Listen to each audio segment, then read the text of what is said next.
పంచతంత్ర కథలకు స్వాగతం. క్రిందటి భాగంలో దురాశకు లోనై నక్క ఎలా నాశనమైందో చూశాం. ఇప్పుడు మిత్రలాభంలో చివరి కథ చిత్రాంగుడి కథ. చల్లగా ఉంది ఆ రోజు. సరదాగా కబుర్లలో పడ్డాయి ఎలుక, తాబేలు, కాకి. ఎలుక చెప్పిన మాటలకి తాబేలు, కాకి పడి నవ్వుకున్నాయి. అంతలో అటుగా పరుగున లేడీ ఒకటి వచ్చింది. చెట్టు చాటుగా దాగుంది. దాన్ని వేటాడేందుకు బోయ కూడా పరుగున వచ్చాడక్కడికి. అయితే చాటున దాగున్న లేడి కనిపించలేదు అతనికి. వెనక్కి తిరిగి వెళ్ళిపోయాడు. లేడిని, బోయని మిత్రులు ముగ్గురు ఎలుక, తాబేలు, కాకి గమనించాయి. పరుగున వచ్చిన లేడిని చూసి అవి కూడా చాటుకి తప్పుకున్నాయి. ఏదో ప్రమాదం పొంచి ఉందనుకున్నాయి. అనుకున్నట్టుగానే బోయ రావడాన్ని చూశాయి. అవి గుండెలు గుప్పిట్లో పెట్టుకుని కూర్చున్నాయి. బోయ అటూ ఇటూ చూసి అసహనంగా వెళ్ళిపోయాడు. అప్పుడు ఊపిరి పీల్చుకున్నాయి. చాటు నుంచి తప్పుకున్నాయి. బయటపడ్డాయి.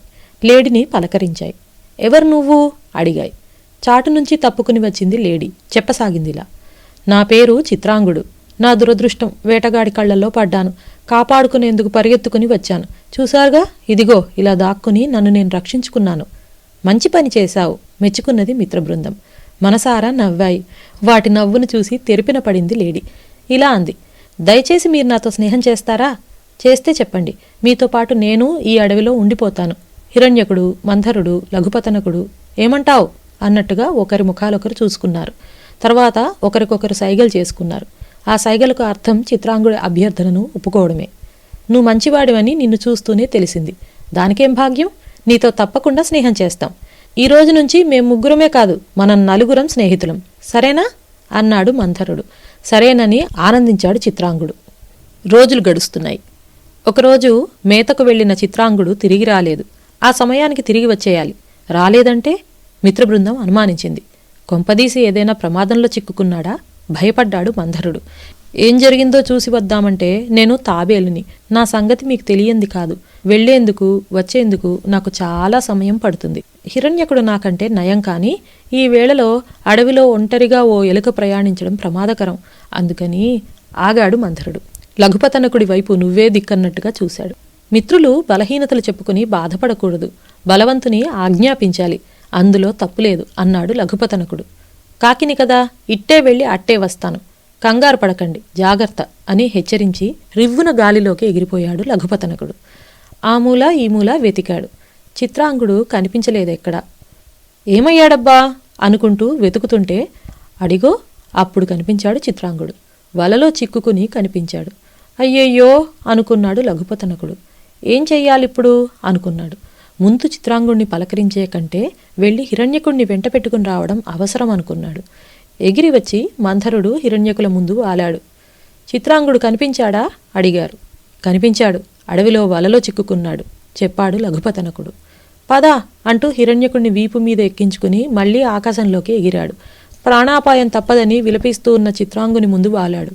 హిరణ్యకుణ్ణి చూస్తూనే ప్రాణం లేచి వచ్చినట్టుగా ఆనందించాడు చిత్రాంగుడు. అసలేం జరిగిందంటే అని ఏదో చిత్రాంగుడు చెప్పబోతుంటే వద్దని వారించి వలతాళ్లను పటపటా కొరకసాగాడు హిరణ్యకుడు. కాసేపటికే చిత్రాంగుణ్ణి విడిపించాడు.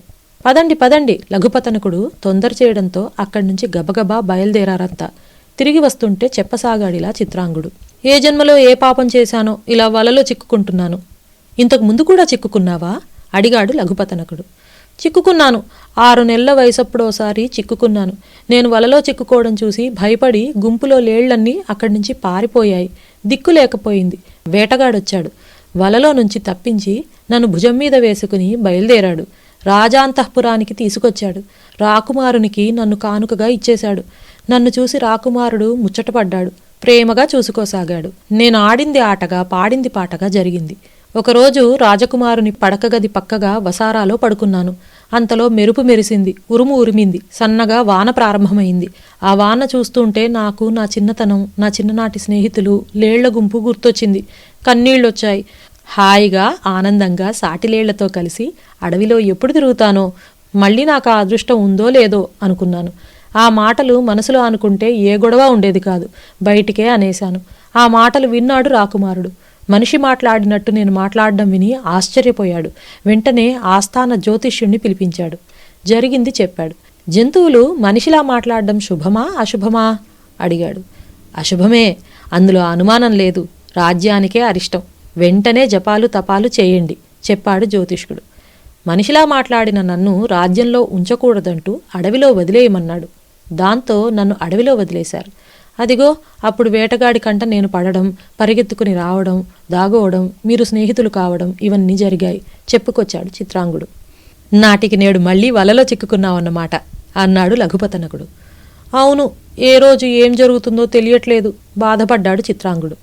చిత్రాంగుణ్ణి తీసుకుని వస్తామని చెప్పి వెళ్లిన లఘుపతనకుడు, హిరణ్యకుడు ఎంతసేపటికి రాకపోయేసరికి కంగారుపడి వారిని వెతుక్కుంటూ బయలుదేరాడు మంధరుడు. చేతనైనంతగా గబగబా నడవసాగాడు. అలసిపోతున్న క్షణంలో కనిపించింది మిత్రబృందం. ముగ్గురూ క్షేమంగా కనిపించడంతో ముచ్చటేసింది మంధరుడికి. హమ్మయ్యా అని ఊపిరి పీల్చుకున్నాడు.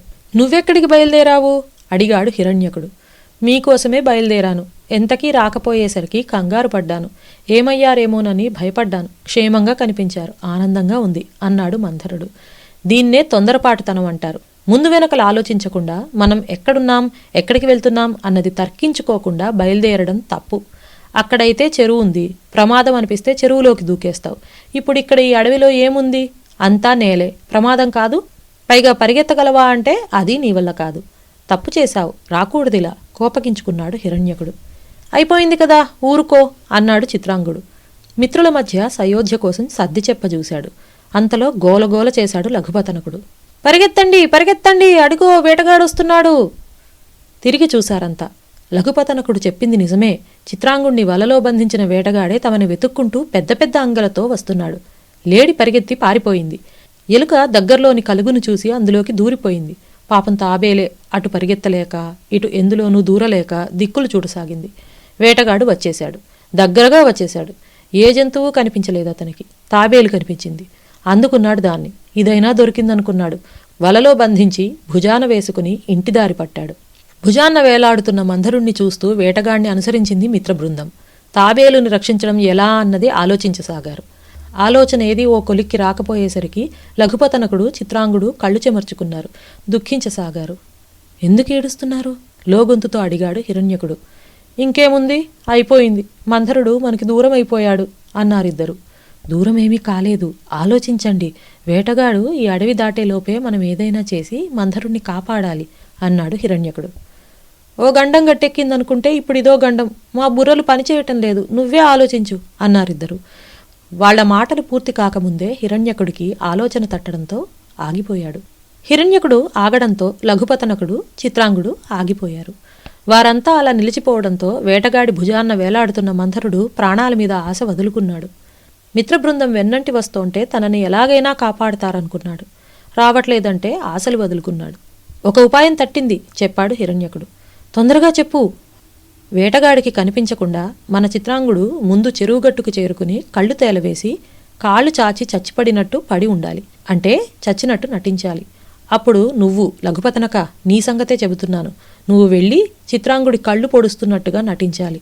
ఆ దృశ్యం వేటగాడు చూస్తే చిత్రాంగుడు చనిపోయాడనుకుని అందుకే నువ్వు కళ్ళు పొడుస్తున్నావనుకుంటాడు. లేడి కోసం పరిగెత్తుకుని వస్తాడు. లేడిని అందుకోవాలంటే, దాన్ని తీసుకుని వెళ్లాలంటే భుజం మీద తాబేల్ని కిందకి దించాలి. మంధరుణ్ణి దించుతాడప్పుడు. వేటగాడు దించడమే ఆలస్యం. నేను వలతాళ్ళని గబగబా కొరికేసి మంధరుణ్ణి విడిపిస్తాను. విడిపించగానే మంధరుడు చెరువులోకి దూకేస్తాడు. నేను కలుగులోకి దూరేస్తాను. మిమ్మల్ని ఓ కంట కనిపెట్టిన లఘుపతనకుడు అరుస్తూ చిత్రాంగుడి మీద నుంచి ఎగిరిపోతాడు.